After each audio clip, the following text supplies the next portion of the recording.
Асқазан ас қорыту жүйесінің маңызды мүшесі, ол тамақты қабылдап өңдейді және ішекке жібереді.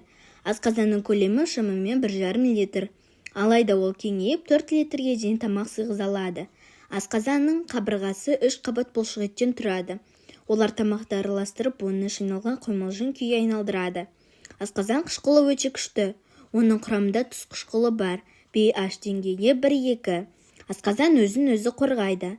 Қышқылдан зақымданбау үшін асқазан ішкі қабырғасын шырышпен қорғайды. Асқазан қышқылы металды еріте алады. Алайда денеңізде арнайы қорғаныс болғандықтан өз тіндерін ерітпейді. Асқазан тамақты әртүрлі қорытады. Сұйық 20-30 минут, жеңіл тамақ 1-2 сағат, ауыр тамақ 3-5 сағат. Асқазан мидай ойламаса да екінші ми деп аталады. Себебі онда 100 миллионнан астам жеке жасушасы бар. Кей адамда аш қарынға кофе ішкенде немесе күйзеліске түскенде асқазан ауыртады. Бұл қышқылдықтың көбеюінен болуы мүмкін. Асқазанда газдар болуы қалыпты, бірақ олар көп жиналса, кернеу, кекіру немесе іштің кебуі байқалады.